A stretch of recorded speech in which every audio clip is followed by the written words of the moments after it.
Hello good morning everyone. मैं आप सबके सामने रिदा सिद्दीकी। आज नया दिन है तो नए टॉपिक के साथ बात करते हैं। क्या टॉपिक है हमारा, फर्स्टली हम ये देखते हैं। तो आज हमारा टॉपिक है हियरिंग इम्पेयरमेंट। इसे हिंदी में बोलते हैं श्रवण अक्षमता, श्रवण बाधिता। ये हमारा कौन सा पॉइंट है? ये हमारा 2.3 पॉइंट है, हियरिंग इम्पेयरमेंट। इसके बाद था hard of hearing and deaf. इन दोनों के बारे में भी हम इसमें मेंशन करेंगे। बट सबसे पहले हम ये जानते हैं कि हियरिंग इम्पेयरमेंट क्या होता है। तो हियरिंग इम्पेयरमेंट मनुष्य सुनने के लिए अपने कानों का उपयोग करता है। यह कान 5 ज्ञानेंद्रियों में से एक है। जिस तरीके से कल हमने विजुअल इम्पेयरमेंट पढ़ा था, उसमें हमने बात की थी कि जो हमारा आँख है वो एक सेंसेस है, वो बहुत इंपॉर्टेंट सेंसेस है। इसी प्रकार से जो हमारा कान है वो भी उसी सेंसेस में इंक्लूड किया जाता है।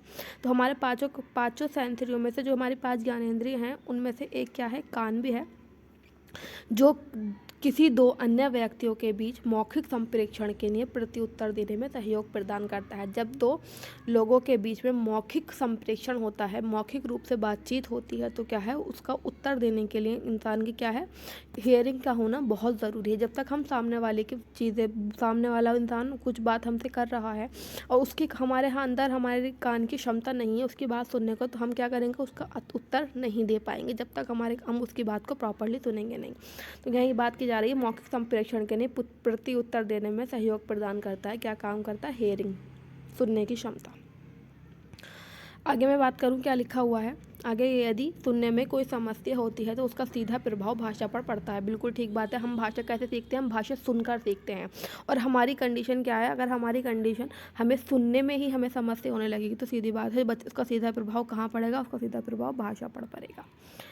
श्रवण दोष एक ऐसी अक्षमता है जिससे प्रभावित व्यक्ति को सामान्य व्यक्ति की अपेक्षा सुनने में, समझने में कठिनाई का सामना करना पड़ता है।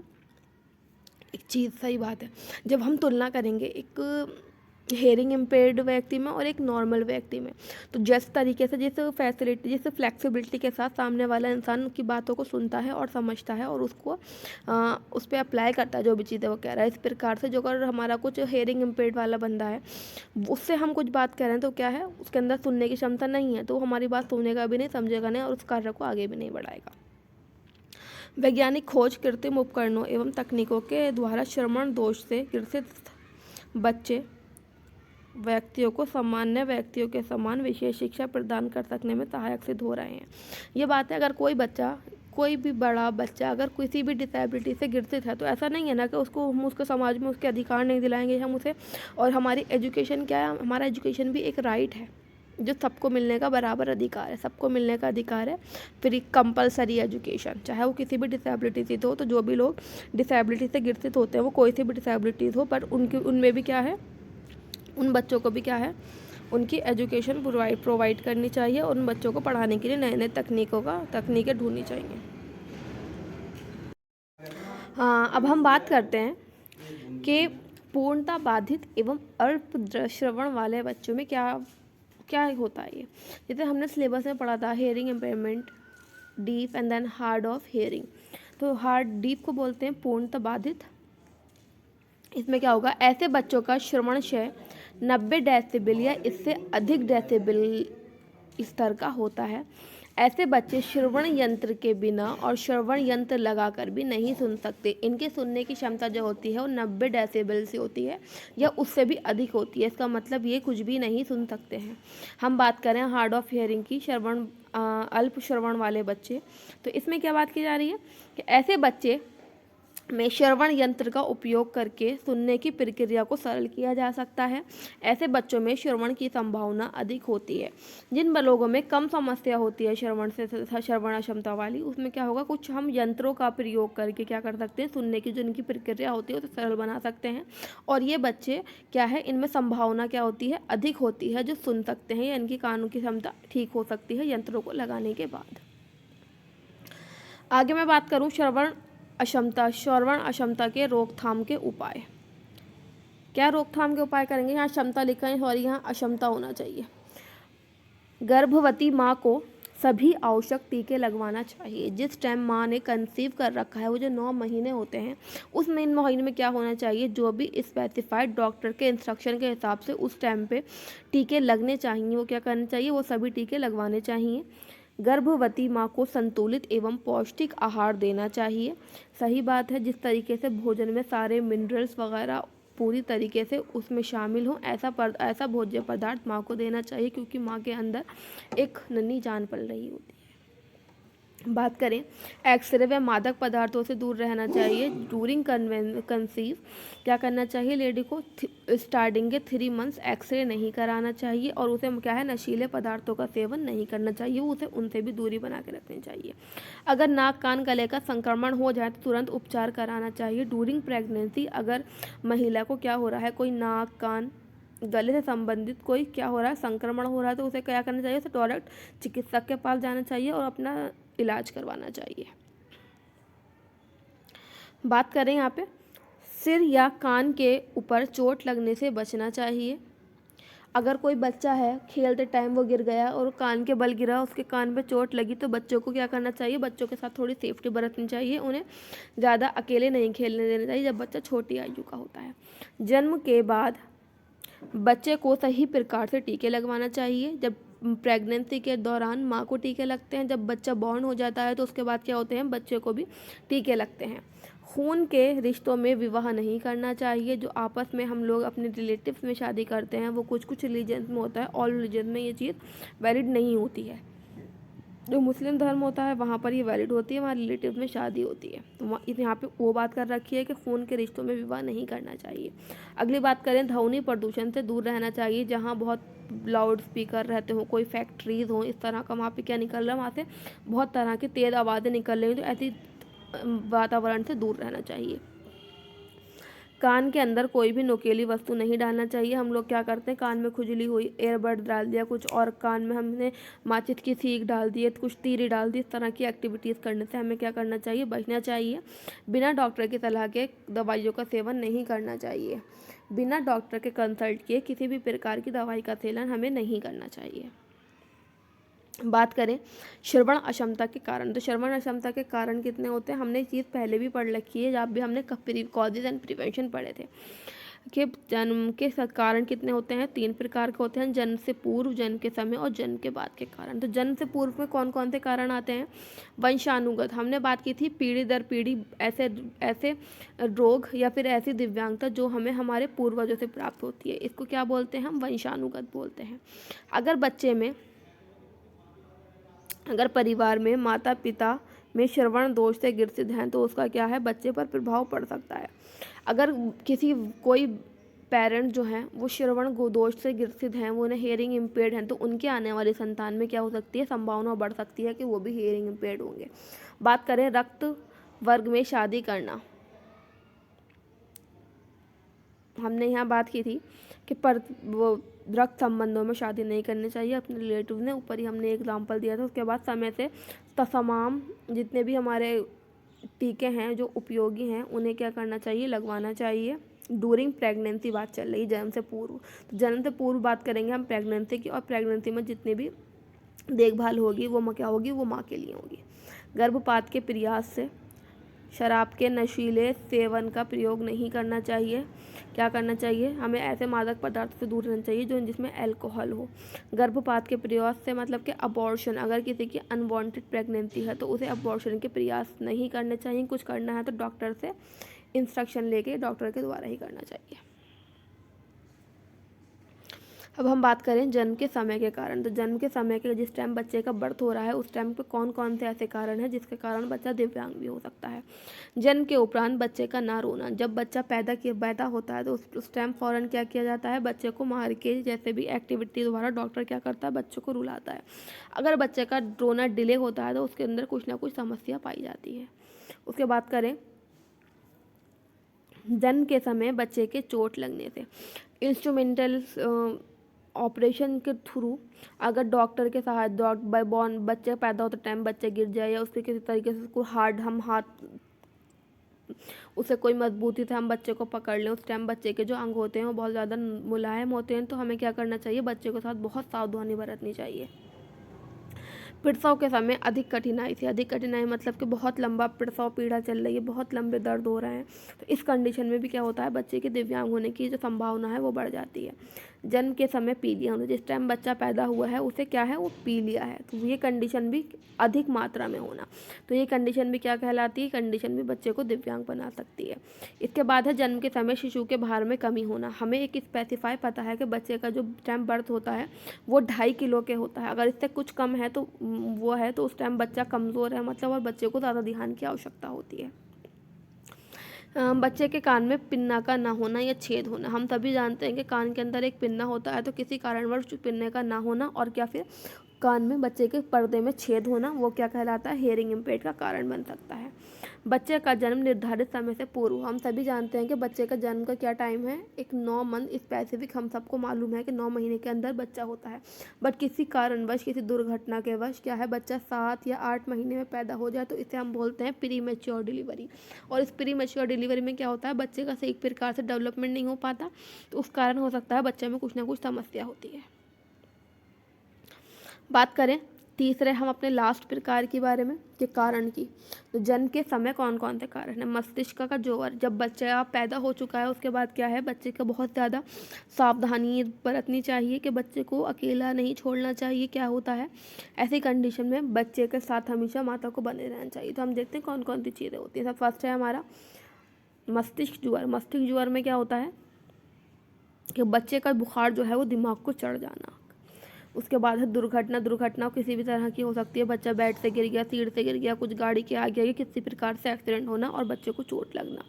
तीव्र प्रदूषण ध्वनि, तीव्र ध्वनि प्रदूषण। ध्वनि प्रदूषण वही बात आ गई कि ऐसी जगह से, ऐसे वातावरण से दूर रहना जहाँ ज़्यादा गाड़ियों की आवाज़ है, लाउड स्पीकर की आवाज़ है, फैक्ट्री चल रही, इस प्रकार की आवाज़ें क्या कर सकती हैं, हमें ध्वनि प्रदूषण प्रभावित करता है। हमारे कान के अंदर तेल या पानी डालने से, हम सभी जानते हैं कि आजकल के डॉक्टर जो है वो कान में बिना किसी डॉक्टर के कंसल्ट के तेल, पानी आदि तरह के पदार्थ डालने को मना करते हैं।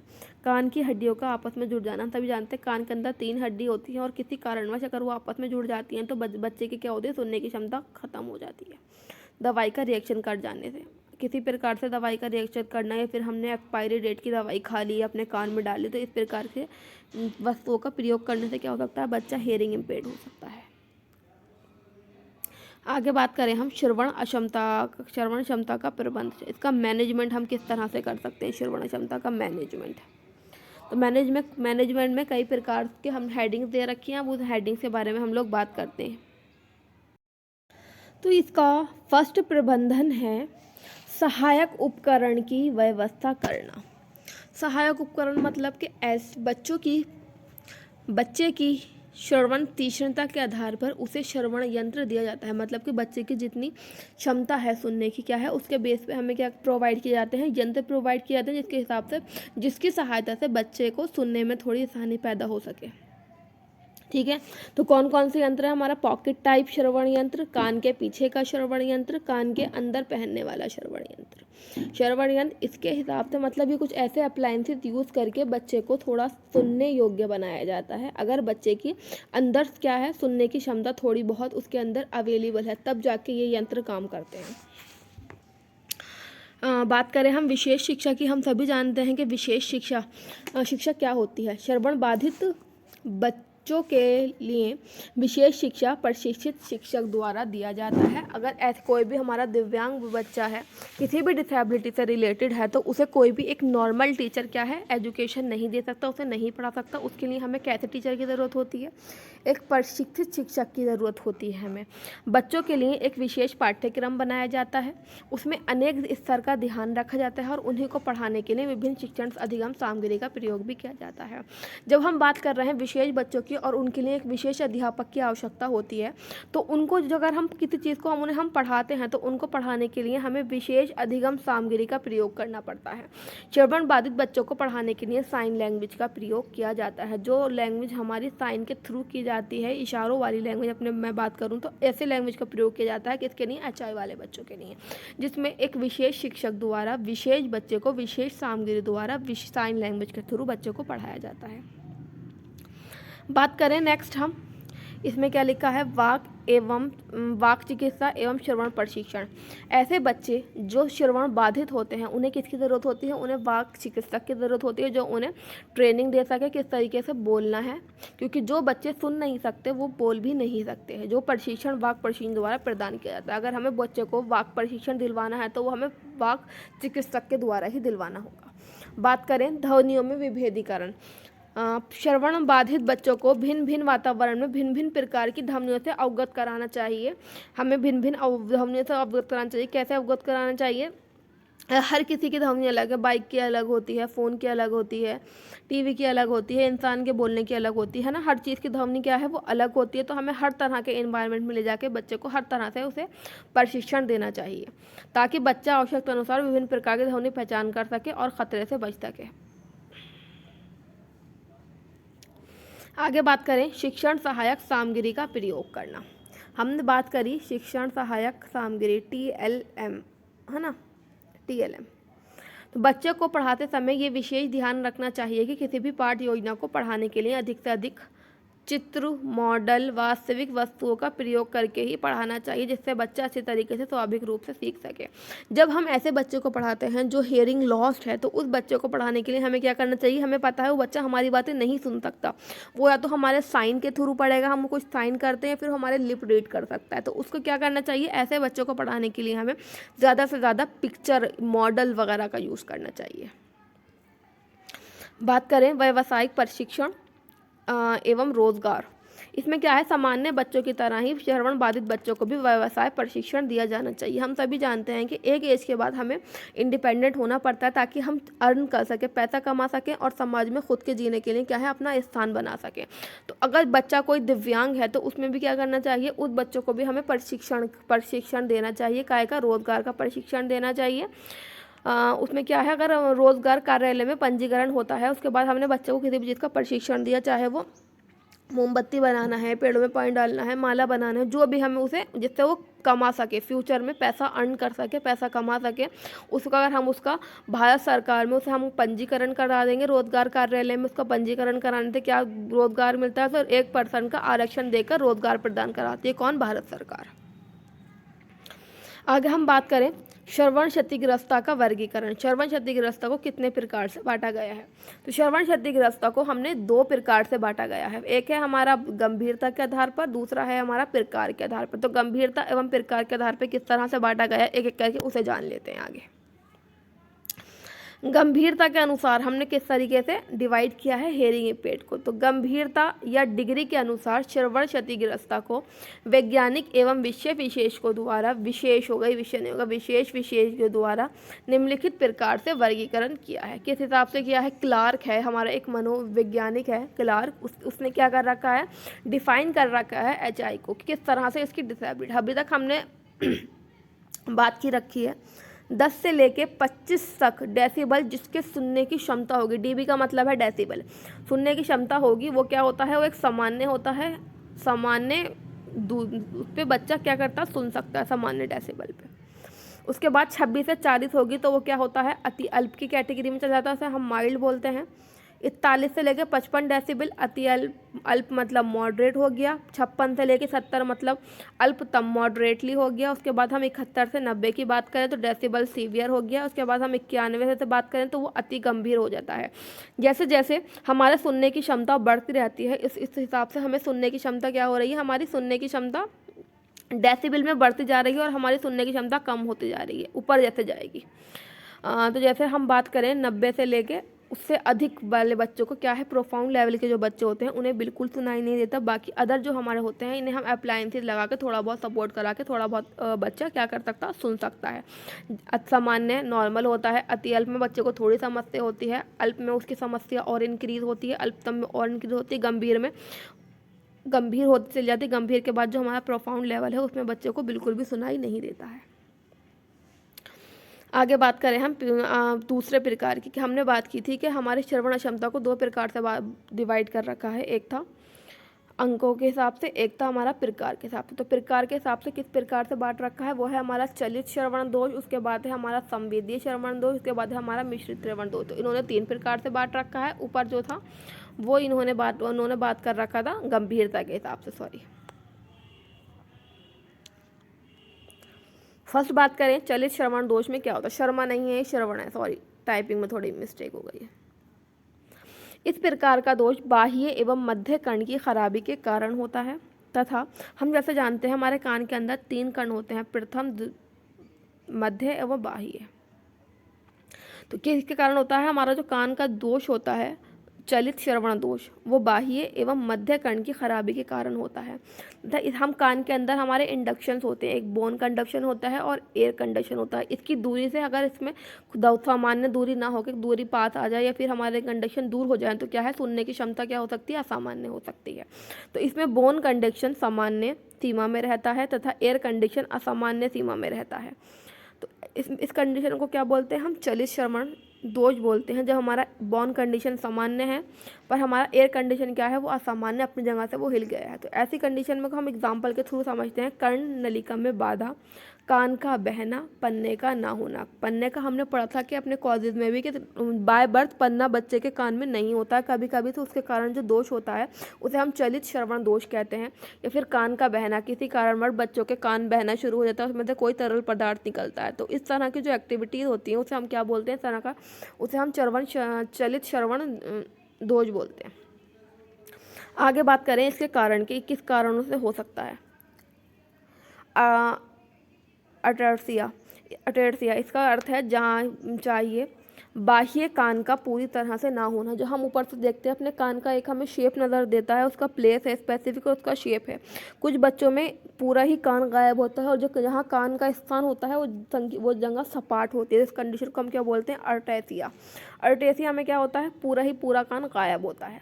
नेक्स्ट बात करें मैल का होना। बाली कान में किसी प्रकार मैल भरा हो तो इससे भी मनुष्य में चलित श्रवण दोष होता है कि मैल का अधिक भर जाना, उसे कोई साफ नहीं करता तो क्या करते हैं, इस तरह से कान हमारा पूरा भरता चला जाता है और हमारे सुनने की क्षमता खत्म होती चली जाती है। तो जब भी बोलते हैं कान के समय समय पर सफाई भी कर लेनी चाहिए।